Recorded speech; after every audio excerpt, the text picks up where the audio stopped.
अस्सलाम वालेकुम students. Exercise 9.3 question number 3 से कंटिन्यू करेंगे। Find the equation of auxiliary circle to 5x square plus 7y square is equal to 11। यहाँ पर मैं इक्वेशन फाइंड आउट करनी है ऑक्सिलरी इक्वेशन की। ऑक्सिलरी इक्वेशन ऑक्सिलरी सर्कल की, सॉरी। ऑक्सिलरी सर्कल बेसिकली क्या होता है हमारे पास? ऐसा सर्कल जिसका डायमीटर और एलिप्स का मेजर एक्सेस दोनों बराबर हो, उसको हम ऑक्सिलरी सर्कल कहते हैं, और जिनका सेंटर पॉइंट भी सेम, ठीक है, ऐसे सर्कल ऑक्सिलरी सर्कल कहते हैं। अब यहाँ पर किस तरीके से सॉल्व करेंगे? सबसे पहले हमने क्या किया, 5x² plus 7y² is equal to 11 है। इसको डिवाइड कर दिया 11 बोथ साइड, ताकि हम इसको इक्वेशन बना सके, क्योंकि हमें पता है कि जो इक्वेशन होती है वो इक्वल टू 1 होती है एलिप्स की, ठीक है। तो हमने डिवाइड बाय 11 कर दिया, तो 11 से 11 कट गया, 1 आ गया। और यहाँ लिखा था 5/11, तो इसको जब मैं रेसिप्रोकल करूंगा तो नीचे ही बन जाएगा 11/5, ठीक है। इसी तरह यहाँ पर बन गया 11/7, ताकि मैं इसको प्रॉपर इक्वेशन एलिप्स की फॉर्म में कन्वर्ट कर सकूँ, ठीक है। अब सिंपल मैंने क्या किया, ये केस नंबर 1 से रिलेट कर रहा है, क्योंकि यहाँ पर ए की वैल्यू बड़ी है और बी की वैल्यू छोटी है, ठीक है। तो एक्स के नीचे ए आ रहा है, बड़ी वैल्यू एक्स के नीचे आ रही है, इसका मतलब ये केस नंबर 1 रिलेट कर रहा है। कंपेयर किया तो ए स्क्वायर की वैल्यू 11/5 हो गई और बी स्क्वायर की वैल्यू 11/7 हो गई। ऑक्सिलरी सर्कल की जो इक्वेशन होती है वो ये होती है, x square plus Y square is equal to a square. कुछ भी नहीं करना, ए स्क्वायर की वैल्यू क्या है? 11/5, यहाँ पर पुट कर दी मैंने 11/5, और सिंपल 5 को इक्वल टू के दूसरी साइड पे जाके मैंने मल्टीप्लाई करवा दिया, ठीक है। ए स्क्वायर की जगह 11/5 पुट किया, 5 को वहां जाके मल्टीप्लाई कराया, तो ये आपकी आ गया क्वेश्चन नंबर 3 डन हो गया। 5x² plus 5y² is equal to 11, ये इसका आंसर है। बहुत सिंपल सा क्वेश्चन था। मूव करते हैं नेक्स्ट पार्ट के ऊपर, क्वेश्चन नंबर 4 पे मूव करते हैं। Is the point 4, 5 inside or outside the ellipse? हमें चेक करना है कि ये इनसाइड है कि आउटसाइड है एलिप्स के, ठीक है। तो सिंपल, सबसे पहले हमने क्या किया, 2x² plus 3y² is equal to 6, y is equal to 4, और x equal to 4 and y is equal to 5 है। जो पॉइंट्स हमें गिवन है उसमें x के पॉइंट 4 है और y का 5 है। सिंपल ये पॉइंट्स को मैं इस इक्वेशन में पुट कर दूंगा, ठीक है। जो इक्वेशन एलिप्स है इस पे मैंने पुट किया, इसको सिंप्लीफाई करूंगा सिंपल। अब यहाँ पर मैंने क्या किया हुआ, सिंपल पॉइंट्स को पुट किया। 4 का स्क्वायर 16 हो गया, 5 का स्क्वायर 25, 2 16 32 हो गया, 3 25 75। 6 को भी इक्वल टू के यहाँ ले आया तो 6 यहाँ के माइनस हो गया, 32 प्लस 75 माइनस 6, वैल्यू आ गई 101। 101 आ गई वैल्यू, जो कि इक्वेशन किसके बराबर? जीरो के। तो ये वैल्यू जीरो से बड़ी है, तो जब भी इक्वल जीरो से बड़ी वैल्यू आएगी तो हमारे पास पॉइंट क्या होंगे? आउटसाइड द एलिप्स होंगे, ठीक है। तो आई होप ये वाली बात क्लियर होगी आप लोग को। आई होप ये क्लियर होगा। इसी तरीके से अगर आपकी वैल्यू जीरो से छोटी आएगी, नेगेटिव आएगी, तो उसको हम कहेंगे वो एलिप्स के अंदर आपका इनसाइड पॉइंट लाया कर रहा है। और अगर इक्वल टू जीरो आ जाती है तो हम कहेंगे कि एलिप्स का जो शेप है उस पे, मतलब उसके सरकमफेरेंस में कहीं ना कहीं पॉइंट लाया कर रहा है, ठीक है। तो आई होप ये बात क्लियर होगी। आगे मूव करते हैं, नेक्स्ट क्वेश्चन के ऊपर मूव करते हैं क्विकली।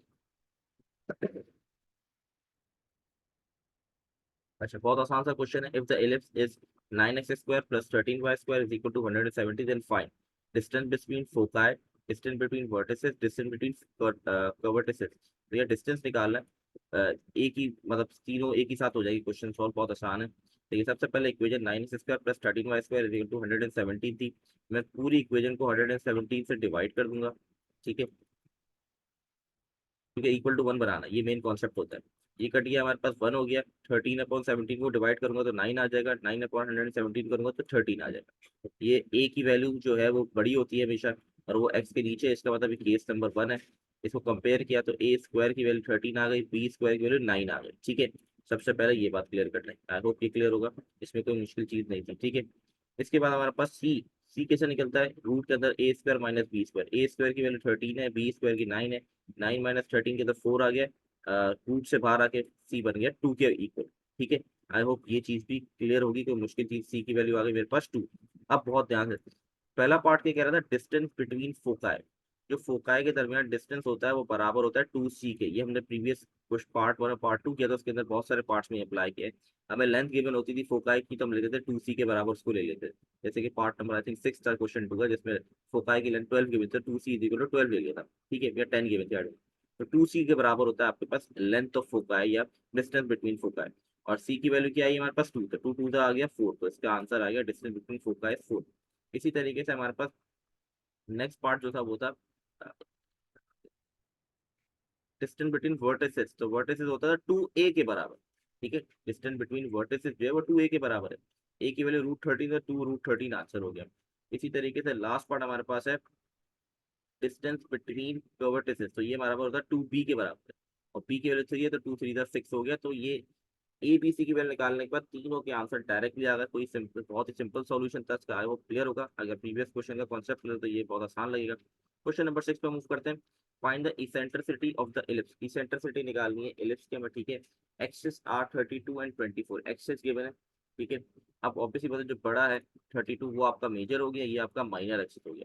तो length of major axis is equal to 2a, ठीक है। लेंथ ऑफ मेजर एक्सिस बराबर हो गया हमारे पास 2a के बराबर हो गया, ठीक है। और गिवन क्या वैल्यू मुझे 32 गिवन है, तो 32 इज इक्वल टू 2a हो गया। 2 को वहां जाके डिवाइड कराया तो a की वैल्यू हो गई मेरे पास 16। इसी तरह लेंथ ऑफ मेजर एक्सिस यहाँ पर 24 गिवन है, 24 के बराबर ले लिया, 24 इज इक्वल टू 2b, ठीक है। तो वहां 2 वहां जाके डिवाइड किया तो b की वैल्यू मेरे पास क्या आ गई, 12 आ गई, ठीक है। आगे बढ़ते हैं। फिर नेक्स्ट हमारे पास क्या है, c is equal to √a² minus b²। A square की वैल्यू हमारे पास क्या हो गई 16, हमारे पास a की वैल्यू तो 16 का स्क्वायर यहाँ पर लिख देंगे, b की वैल्यू 12 थी तो 12 का स्क्वायर हम यहाँ पर लिख देंगे। दोनों के स्क्वायर को माइनस करेंगे और कैलकुलेटर में सॉल्व करेंगे तो हमारे पास 4√7 आ जाएगा, ठीक है। तो ये हमारे पास आ गई c की वैल्यू। अब इसेंट्रिसिटी निकालना बहुत आसान हो गया, क्योंकि इसेंट्रिसिटी का फॉर्मूला क्या था, e is equal to c/a, ठीक है।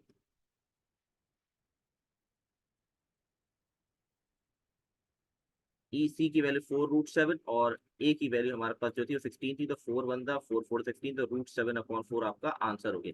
ये इसका पार्ट नंबर 1 था। इसका एक और पार्ट भी आई थिंक है, अच्छा सेकंड पार्ट भी है इसका हमारे पास। सेकंड पार्ट क्या कह रहा है, latus rectum is equal to the half of its major axis.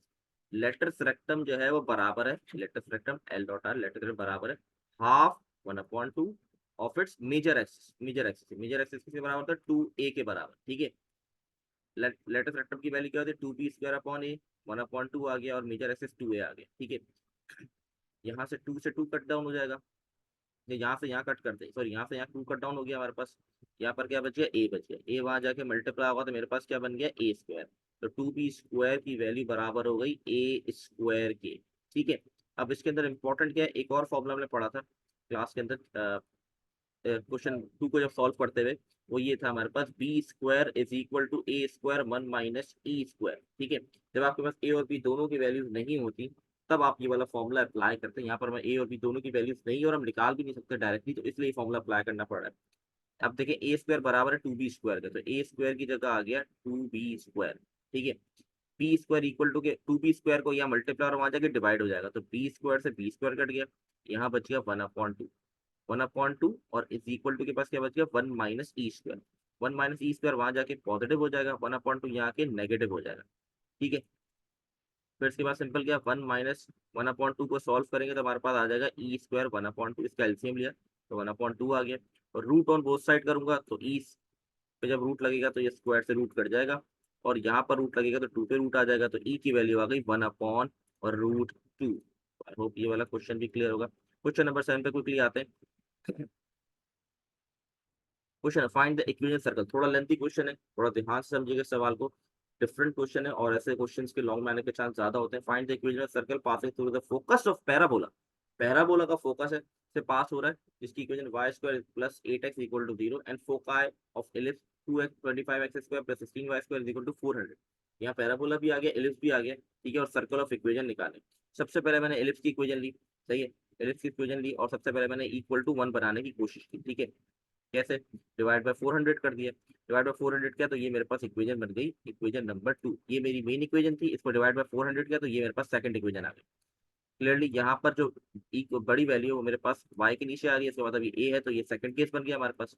Compare किया तो b² 16 आ गया, इसी तरह b आ जाएगा 4 के बराबर, क्योंकि रूट लगाएंगे तो b की वैल्यू 4 हो जाएगी। a² 25 आ गया, रूट लगाया तो a की वैल्यू 5 आ गई। सबसे पहले जो वैल्यूज निकल सकती थी आसानी से वो निकाल ली। इसी तरीके से c भी निकालना आसान था। c की वैल्यू हमारे पास रूट के अंदर a² माइनस b², तो c की वैल्यू मेरे पास आ गई 3। अब जो इसका फोकाई होता है, जिसका फोकाई होता है सेकंड केस का, वो होता है 0, +- c, ठीक है। तो इस हिसाब से हमारे पास जो c आया वो 3 आया, तो ये फोकाई बन गया 0, +- 3 हो गया। c के बराबर होता है, c की वैल्यू 3 है, तो ये हमारे पास फोकाई निकल कर आ गया। ठीक है, आई होप ये क्लियर होगा। इलिप्स की इक्वेशन ली, उससे ए स्क्वायर बी स्क्वायर निकाला, सी निकाला, और सी से हमारे पास फोकाई आ गया। अब इक्वेशन ऑफ पैराबोला हमने ले ली। इक्वेशन ऑफ पैराबोला थी y square plus 8x is equal to 0। ठीक है, 8x प्लस का वहां जाके माइनस का हो गया, तो ये एक नई इक्वेशन बन गई मेरे पास। ये केस नंबर 1 को रिलेट करती है पैराबोला, जो 9.1 9.2 में पढ़ा है। Case number 1 y square is equal to 4x। यहाँ पर मैं कंपेयर किया, 4x बराबर आ गया -8x से। एक्स से एक्स काट दिया, 4 वहां जाके डिवाइड कराया, तो -8 डिवाइड बाय 4 किया तो -2 आ गया। तो मेरे पास पॉइंट आ गया a,0 आ गया मेरे पास -2,0। ठीक है, इसका फोकस था। तो आई होप ये वाला पॉइंट भी आप लोगों को क्लियर होगा, कोई मुश्किल चीज नहीं थी। अगर आपको पीछे कॉन्सेप्ट क्लियर है तो ये वाली चीज आपको क्लियर होगी। ठीक है, अब यहाँ पर करना क्या है, अब यहाँ पर गौर से आपके पास 3 पॉइंट्स आ चुके हैं। 3 पॉइंट्स कौन कौन से आ गए मैं आपको बता दूं। देखिए, एलिप्स से आपने फोकाई निकाला, एक होगा 0,3 और दूसरा पॉइंट है 0,-। ठीक है, और यहाँ से आपने फोकस निकाला जो होता है a,0, यहाँ पर बन रहा है -2,0। ये 3 पॉइंट्स, अगर आपको चैप्टर नंबर 8 याद हो, 3 पॉइंट्स को यूज करते हुए हम जीएफसी निकालते थे, और जीएफसी की वैल्यू को हम इक्वेशन में पुट करते थे सर्कल की, और आंसर आता था। यही करना है, और ये लेंथी क्वेश्चन है, इसके चांस होगा तो लॉन्ग मैंने के ज्यादा चांस है। सिंपल, सबसे पहले क्विकली पे लेके चलता है, क्योंकि ये चीजें चैप्टर 8 में पढ़ी हुई है। X square plus Y square plus 2gx plus 2 plus C, ये हमारे पास इक्वेशन ऑफ सर्कल है। 0,3 पुट किया, जिसमें x बराबर है 0 के, y बराबर है 3 के। x की जगह 0 पुट किया, और y की जगह मैंने 3 पुट किया, तो मेरे पास ये एक नई इक्वेशन बन गई 9 + 6f + c। इसी तरह नेक्स्ट मैंने 0,-3 पुट किया, तो वापस मेरे पास इक्वेशन बन गई 9 -6f + c। यहाँ पर +6f है, यहाँ पे -6f है। ठीक है, आई होप ये कॉन्सेप्ट क्लियर होगा। थर्ड पॉइंट हमारे पास था -2,0। एक्स की जगह -2 पुट किया, वाई की जगह 0 पुट किया, जनरल इक्वेशन ऑफ सर्कल में, तो इक्वेशन बन गई 4 -4g + c। अब मैं क्या करूंगा, इक्वेशन 1 जो मैं इक्वेशन ए और बी का नाम दे, क्योंकि ऑलरेडी मैं ऊपर 1 2 3 इक्वेशन का नाम दे चुका हूं, तो यहाँ मैंने इक्वेशन ए और बी का नाम दिया।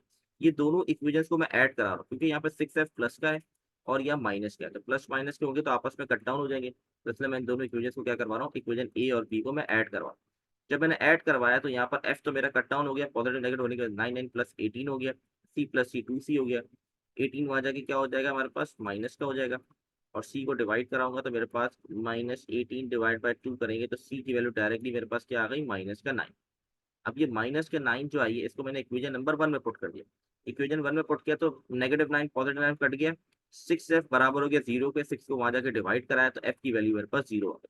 ठीक है, c = -9 की इक्वेशन सी में पुट किया, इसको सिंप्लीफाई किया तो जी की वैल्यू आ गई 5/-4 या -5/4, दोनों चीज एक ही है। ठीक है, तो ये हमारे पास आ गई, तीनों वैल्यूज आ गई। ठीक है, सिर्फ एक इक्वेशन ए और बी को डिवाइड किया, सी आया, सी को इक्वेशन ए में पुट किया तो एफ आ गया, सी को इक्वेशन सी में पुट किया तो हमारे पास जी आ गया। जी एफ सी तीनों वैल्यूज आ गई, सिंपल हम पुट करेंगे, जनरल इक्वेशन में पुट करेंगे। ये हमारे पास तीनों वैल्यूज हैं, इसको यहाँ पर पुट करेंगे, सिंप्लीफिकेशन करेंगे, जो सिंप्लीफिकेशन होगी, और ये 2 वहां जाके 0 से मल्टीप्लाई खत्म हो जाएगा, तो ये हमारे पास आ गई equation of circle. Lengthy question है, इंपॉर्टेंट है पेपर के पॉइंट ऑफ व्यू से, और लॉन्ग के लिए बहुत ज्यादा, तो प्लीज को जरूर उसको ध्यान समझिएगा। ठीक, question number 8, find the length of and the equation 2।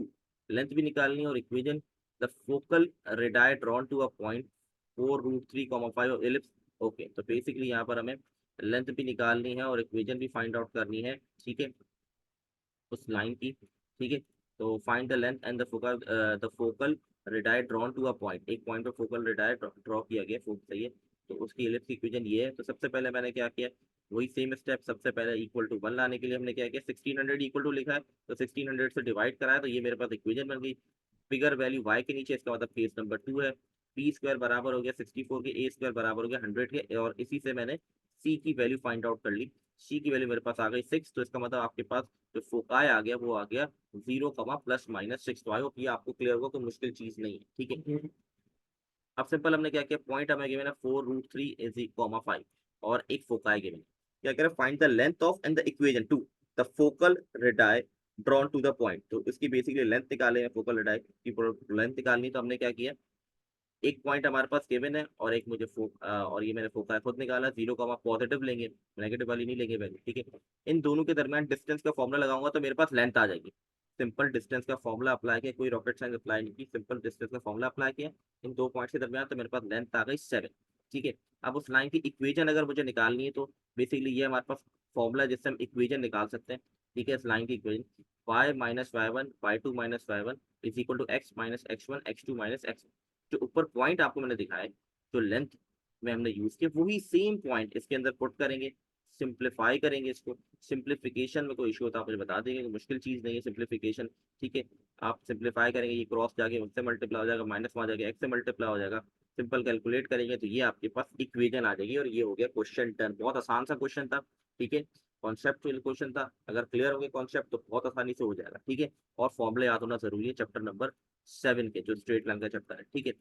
या बात है लास्ट क्वेश्चन के ऊपर और फिर इसको एंड करते हैं। क्वेश्चन नंबर 9 है, find the equation of ellipse with the centre at 0,1 and the major axis parallel to y axis, also it passes through 2,1 and 0,4।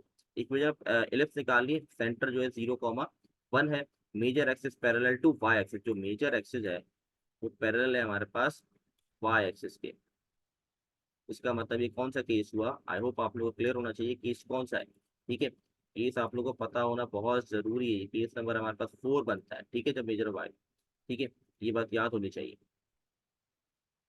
अब आगे बढ़ते हैं, सिंपल हमारे पास सेंटर था जो h कॉमा के बराबर है, 0,1 तो h हो गया 0 के बराबर, k हो गया 1 के बराबर। पॉइंट मुझे गिवन है 2,1, यहाँ पर मैंने इक्वेशन लिख दी, ठीक है। यहाँ पर इक्वेशन मैंने सबसे पहले find out, x minus H का whole square plus divide by B square plus Y minus K का whole square divide by A square is equal to 1। Case number 4 है, x की जगह 2 पुट किया, y की जगह 1 पुट किया, और h कोमा k की जगह भी उसकी वैल्यूज पुट कर दी। इससे हुआ क्या, बेसिकली मेन मकसद क्या है, हमें वैल्यू निकालनी a और b की। तो जब मैंने h की जगह 0, k की जगह 1 और 0.2, 1 पुट कर दिया x और y की जगह, तो ये कुछ सिचुएशन मेरे पास बन गया। 2 माइनस 0 हो गया तो 2 आ गया, और 2 का स्क्वायर अप्लाई होगा तो ये 4 बन जाएगा, पीछे ऑलरेडी बी स्क्वायर था।